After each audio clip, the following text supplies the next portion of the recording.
Bismillah soo dhawaada saaxiibayaal. Maanta waxaynu eegi doonaa bal labadii moobil ee u dambeeyay ee shirkadda Huawei soo bandhigtay.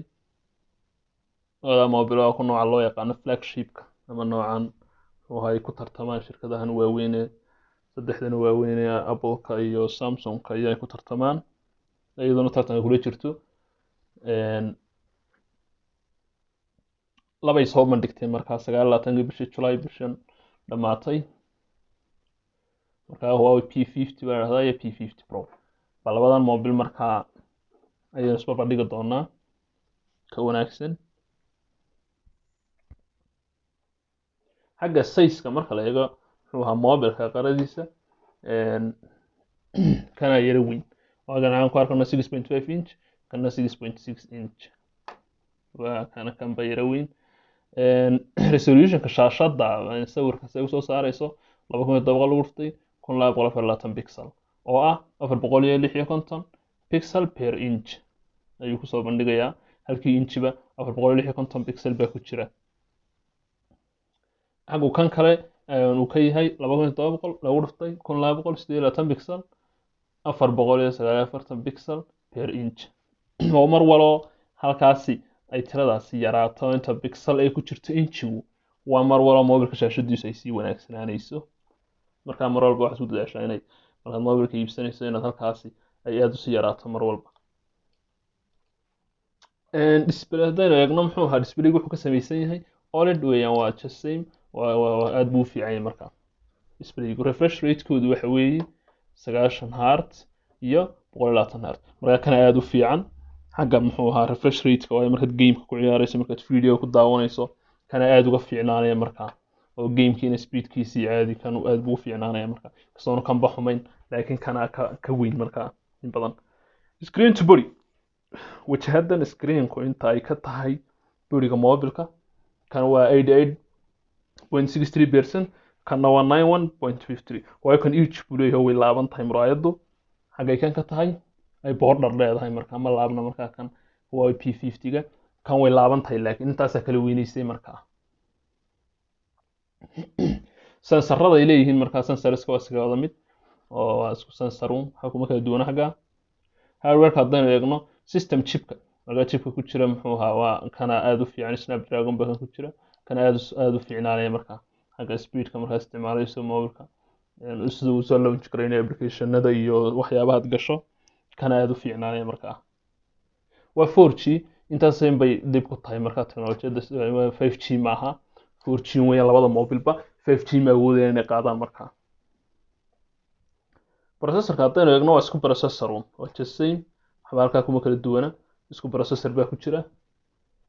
GPU-gu waa isku mid iyaguna waa Adreno 660 kan naftirkiisa intaas weeyaan. RAM-kana waa 8GB labadaba 8GB iyo 8GB xagga muxuu ahaa ROM-tiisu ay 128 kan tahay kanna muxuu ahaa aduu internal storage-kiisu 256GB yahay up to 256 markaa 128 uu yeelan karaa 256 na uu gaari karaa markaa. labada markaa waa smartphone iyo smartphone. operating system ku jira waxa Harmony OS waa operating system-ka iska lahayd shirkadda Huawei ayaa khaas u leh kuma jiro markaa Android kuma jiro waa Harmony OS baa dhahdaa waa mid ka duwan markaa Android-ka iyo iOS-ka ay ku shaqeeyaan iPhone-ku wuu ka duwan yahay.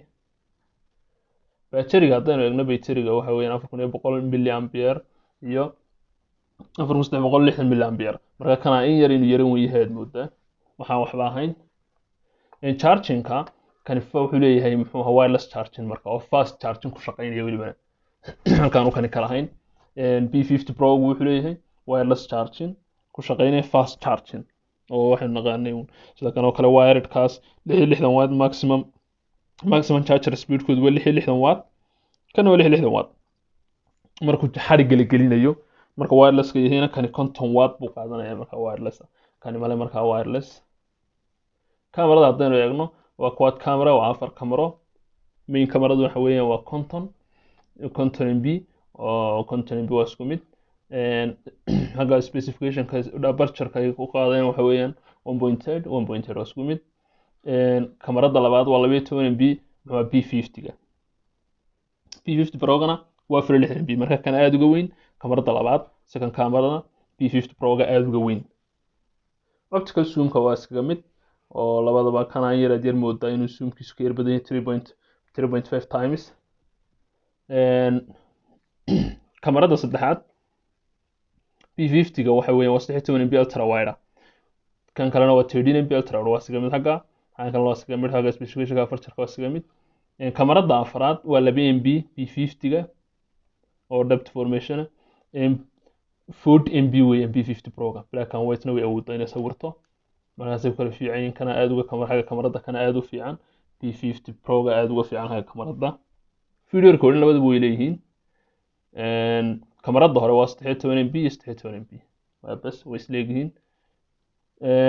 xagga design-ka haddayn hore u soo aragnay 6.6 times 2.91 marka kanaad moodaa inuu xoogaa yara weyn yahay